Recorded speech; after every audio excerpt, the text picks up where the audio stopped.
A Canadian woman is behind bars after catfishing an NBA star, Chris Anderson. Investigators say she tried to blackmail the athlete for thousands of dollars. Crimesider's Julia Dahl is here. Hi, Julia. Hi. So bring us up to speed. What happened? Well, this is a case that even the prosecutors are calling extremely complicated. So let me break it down for you. Back in 2011, this Canadian woman, Shelley Chartier, who the Canadian press is calling like a recluse. She lives in a very rural part of Manitoba, Canada. Set up a fake Facebook profile for Chris Anderson, Birdman Anderson, who at the time was with the Denver Nuggets. She used this profile.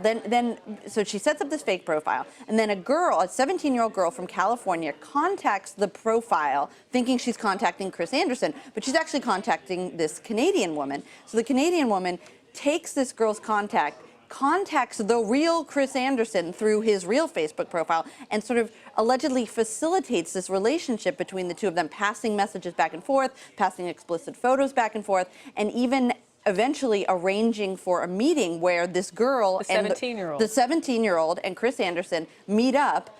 They have some kind of relationship. And this is all being done, sort of orchestrated, apparently, by this Canadian woman who's sitting in her home in Manitoba, Canada. They meet up, and then the woman is alleged to have impersonated Chris Anderson, threatening the girl, and then impersonating the girl's mom. Online, right? Online, extorting Chris Anderson for thousands of dollars. Oh, my God. My head is spinning. Right. So explain how the NBA star here, Chris Anderson, was impacted by all this. And he never actually, let's be clear, did he actually go to this He did meet up with this girl, yes. The 17-year-old. He did meet up with her, yes. Did he know she was 17? She was, according to the document, she talked about being older than she was. But the age of consent in Colorado is 17. So even if she was 17. But yeah, so he was actually impacted pretty severely. Back in 2012, because this Canadian woman had impersonated him and threatened this girl's family, police raided his home. And in this, possible child, this sort of sting. And then he was let go of the Denver Nuggets. He says he lost millions of dollars in endorsements. So it was a huge, and basically he's been under a cloud of suspicion for years now. So how serious are these charges that this woman is facing? She's going to do some time in Colorado? Right. Well, she's going to be doing 18 months in Canada, and then she's going to be extradited to Colorado, where the charges she faces are serious. Some of them are felonies, and they carry up to 25 years in prison and $1 million fine. So yeah, we see them there on the screen. Identity theft, sexual exploitation of a child.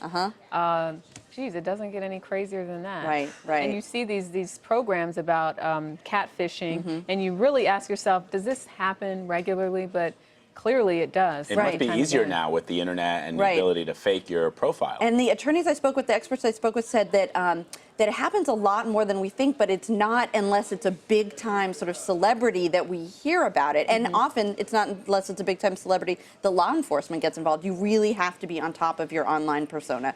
Search yourself, Google yourself. If you find, a profile that you didn't set up, contact the site, figure out how to get it taken down. You have to be on top of that stuff.